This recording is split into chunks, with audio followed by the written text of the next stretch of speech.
लखनऊ परिसर में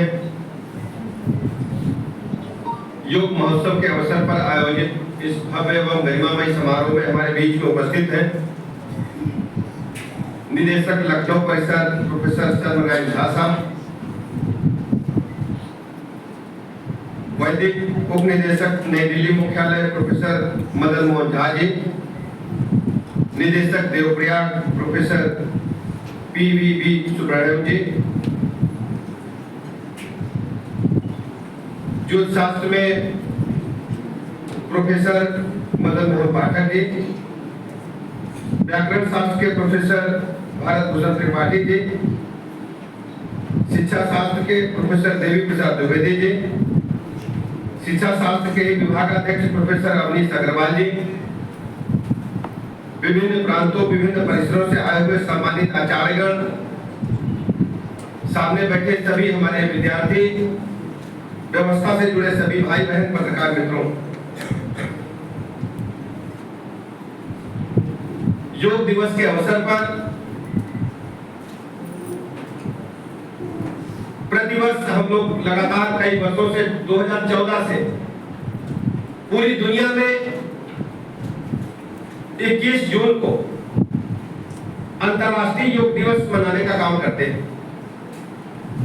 और मुझे कहने में प्रसन्नता है और गर्व का भी अनुभव हो रहा है कि भारत की सनातन संस्कृत का केंद्र संस्कृत विश्वविद्यालय के लखनऊ परिसर में इतने व्यवस्थित ढंग से योग महोत्सव का आयोजन किया गया है जो कई दिनों तक चलेगा। मैं सर्वप्रथम कार्यक्रम की सफलता हेतु शुभकामनाएं देता हूं और केंद्रीय संस्कृत विश्वविद्यालय के लखनऊ परिसर के निदेशक महोदय सहित सभी आचार्यगणों का, विभागाध्यक्षों का, प्रोफेसर साहब का, व्यवस्था से जुड़े भाई बहनों का और विद्यार्थियों का हृदय तल की गहराइयों से बहुत बहुत अभिनंदन करता हूं। हम सब जानते हैं योग भारत की संस्कृति है, लेकिन धीरे धीरे समय के साथ इसे हम भूलते चले गए। मैं आभार प्रकट करना चाहूंगा ऐसे अवसर पर माननीय प्रधानमंत्री नरेंद्र मोदी जी का कि जब से उन्होंने देश की कमान अपने हाथों में ली तो दुनिया के पैमाने पर इसका प्रचार प्रसार करते हुए खुद आगे आकर के संयुक्त राष्ट्र के माध्यम से 21 जून को योग दिवस के रूप में मनाने का निर्णय सर्वसम्मत से लिया गया। मैं इस वजह से आदरणीय प्रधानमंत्री नरेंद्र मोदी जी का हृदय के गहराइयों से बहुत बहुत आभार प्रकट करता हूं। हम सब जानते हैं योग कोई नई बात नहीं है। पुरातन काल से जब से भारत भूमि पर सनातन संस्कृत ने जन्म लिया होगा, ये हमारी रगरग में है। लेकिन आधुनिकता के दौर में जैसे जैसे विकास होता गया, हम पाश्चात्य संस्कृत के प्रभाव में या कह सकते हैं कि मुगल कालीन आक्रमण के समय हम अपनी संस्कृत को भूल करके तरह तरह के अन्य व्यसनों में लिप्त होकर के अपने जीवन को गलत उद्देश्यों की तरफ आगे बढ़ाने में तल्लीन रहे। मैं कह सकता हूं कि याद सनातन संस्कृति जिंदा है तो ऐसे ही संस्कृत विश्वविद्यालय के परिसरों से ही जिंदा है। हम सबको अच्छी तरह ज्ञान है जब मुगल कालीन व्यवस्था चल रही थी, तरह तरह से हमारी संस्कृत पर हमले हो रहे थे और ये मैं कहने में कोई गुरेज नहीं है कि उस समय के तत्कालीन मुगल राजाओं ने हमारे संस्कृत शिक्षा के उच्च केंद्रों पर हमला करने से भी बात नहीं आए, क्योंकि उनको पता था भारत पर ये कब्जा करना है तो सनातन संस्कृत को और इनकी विद्या को इनसे दूर करना होगा। और हमें अच्छी तरह ज्ञात है, चाहे नालंदा विश्वविद्यालय हो, चाहे तक्षशिला विद्यालय हो या हमारे जो उच्च शिक्षा के उस समय के केंद्र थे, उनको ध्वस्त करने में उन्होंने पूरी तरह से कोई कसर नहीं छोड़ी। मैं आभार प्रकट करना चाहूंगा अपने आचार्यगणों का जो मंच स्थित है, व्यवस्थित ढंग से यहाँ कार्यक्रम का संचालन संपन्न कराने में अपना योगदान दे रहे हैं। उस समय के जो तत्कालीन आचार्य रहे होंगे, जब नालंदा विश्वविद्यालय चल रहा था, उस समय मुगल आक्रांताओं ने सोचा था कि वेद पुराण उपनिषद ये जल करके खाक हो जाएंगे तो भारत की सनातन संस्कृत को मिटा करके हम मुगलिया संस्कृत को यहाँ पर पनपाने में अहम भूमिका अदा करेंगे। लेकिन मैं उस समय के तत्कालीन आचार्यगणों को इस समय श्रद्धा सुमन अर्पित करना चाहता हूँ। कई हजार वर्ष पहले की गिनती आप लोग बेहतर बता पाएंगे, लेकिन उस समय के इतिहास से जानकारी मिलती है। उस समय के आचार्य गणों ने कहा था हमें दक्षिणा में कुछ नहीं चाहिए। यदि आप वेद पुराण उपनिषद याद कर लोगे, आने वाली पीढ़ी को कंठस्थ करा दोगे, यही हमारी कुल दक्षिणा है।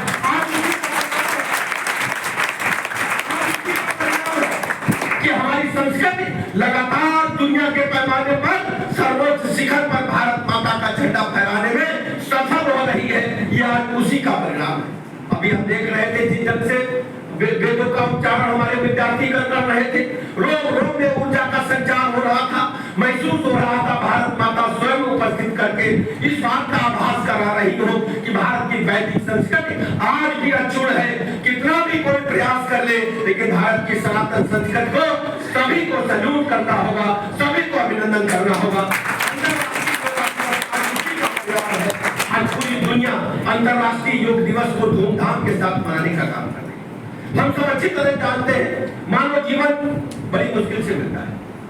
जब कोई आप वैकल्पिक ढंग से, कृत्रिम ढंग से कोई मशीन भी बना लेते हैं, मालिक एक मोटरसाइकिल खरीद लेते हैं, मोटरसाइकिल को खरीद लेंगे, अगर उसके पुर्जों को नहीं चलाएंगे, कितनी भी महंगी मोटरसाइकिल हो, 3, 4, 5 साल के बाद उसका पुर्जा नहीं चलेगा और कहीं न कहीं आपको मैकेनिक के ले जाना पड़ेगा, मिस्त्री को दिखाना पड़ेगा, किसी ऐसे व्यक्ति को दिखाना पड़ेगा उसके कल पुर्जों को व्यवस्थित ढंग से चलाने में अपना मदद कर सके। यही हमारे शरीर का विज्ञान।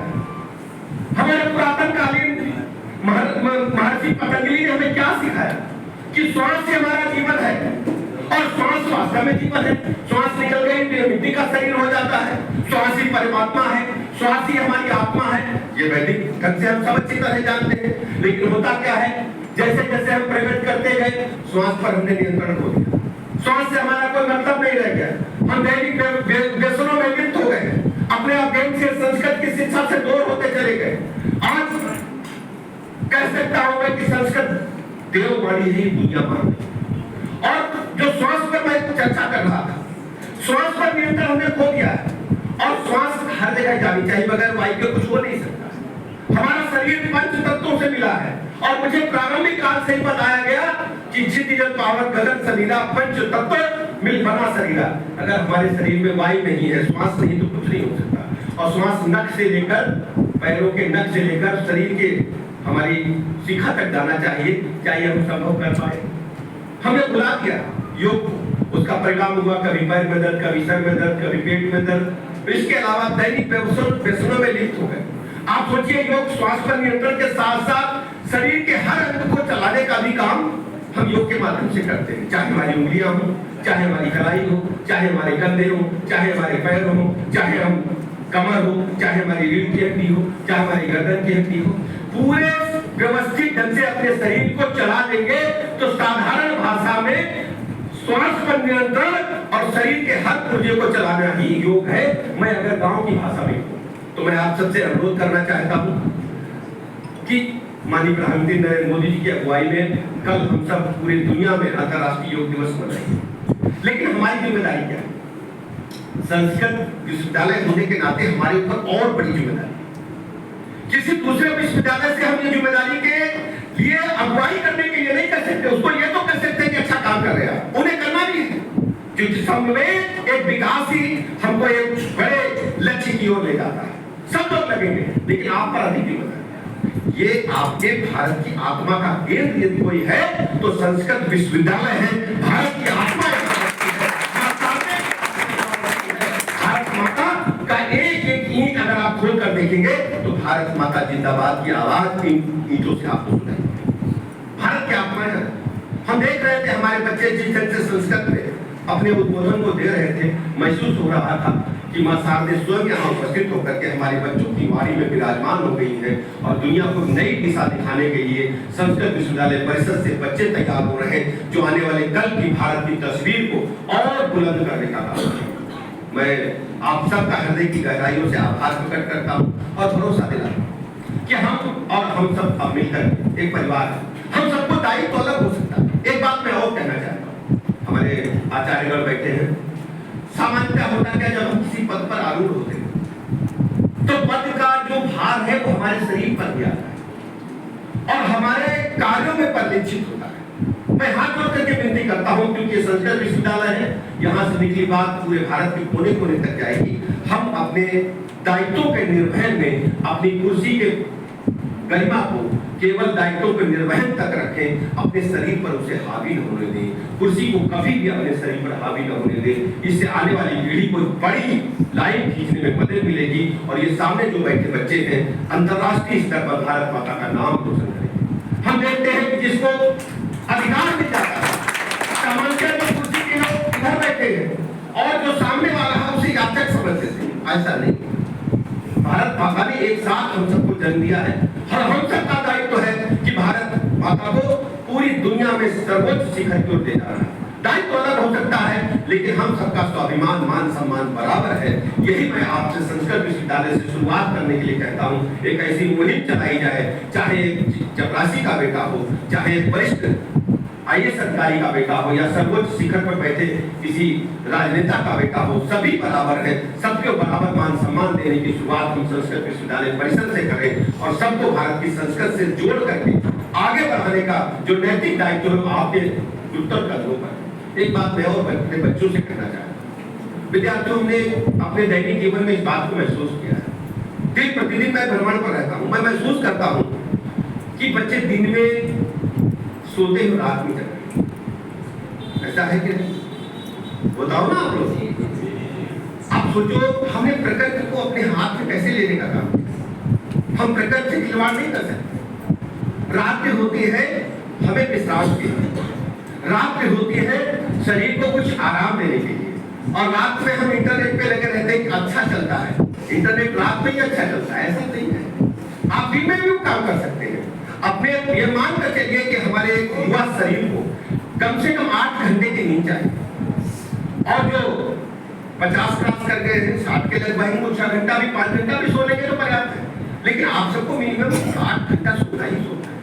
तो आप कोशिश करें कि 11 बजे तक 10 बजे तक सो जाएं और सुबह प्रातःकाल ही उठकर अपनी दिनचर्या शुरू करें। और ये मुहिम संस्कृत विश्वविद्यालय शुरू करेगा तो पूरे देश दुनिया में इस बात को लोग फॉलो करेंगे और प्रकृति के साथ चलने में हमें बहुत ढेर सारे आपको अचानक अच्छे कामों का दायित्व मिलने वाला है। और प्रकृति के साथ चलने में भारत माता आपको कहीं न कहीं गोद में लेकर आपके उद्देश्यों की पूर्ति के लिए आगे बढ़ाने हेतु सबसे आगे लाइन में खड़ा करने का काम करेगी। ये मैंने स्वयं महसूस किया है। जो लोग देर से उठते हैं, जैसे मान लीजिए कोई 8 बजे उठता है तो आधा दिन तो निकल गया, और जो 4 बजे उठता है उसका आधा काम पूरा हो चुका है। दैनिक क्रियाओं से निपटने के बाद उसका व्यक्तिगत काम पूरा, जो 5 बजे उठते हैं, 6 बजे उठते हैं, 4 बजे उठते हैं, उनका दिन भर का काम पूरा हो गया। अब वो जो काम कर रहे हैं वो अपने कार्यालय का काम करते हैं या पढ़ाई का काम करते हैं, जो भी काम करते हैं। लेकिन जो व्यक्ति 8 बजे उठा है वो जल्दी कक्षा में जाएगा, कुछ पढ़ेगा, कुछ नहीं पढ़ेगा, कुछ समझ में आएगा, कुछ नहीं समझ में आएगा, पूरी दिनचर्या हमारी अव्यवस्थित हो जाएगी। यही मैं आप सबसे अनुरोध करने के लिए आया हूँ। जो कि आप सब संस्कृत विश्वविद्यालय के स्टूडेंट्स हैं, मुझे लगता है कि आप ये बातों को पूरे घर घर तक पहुँचाएंगे तो यहाँ से निकलने की आवाज सभी लोगों को अनुपालन करने का काम करेंगे। मैं झा साहब का इनकी पूरी व्यवस्थित टीम का हृदय से आभार प्रकट करता हूँ कि हमें अपने विद्यार्थियों के बीच में आने का अवसर मिला, अंतर्राष्ट्रीय योग दिवस पर अवसर मिला। मैं अंतर्राष्ट्रीय योग दिवस पर बहुत बहुत बधाई और शुभकामनाएं देता हूँ और उम्मीद करता हूँ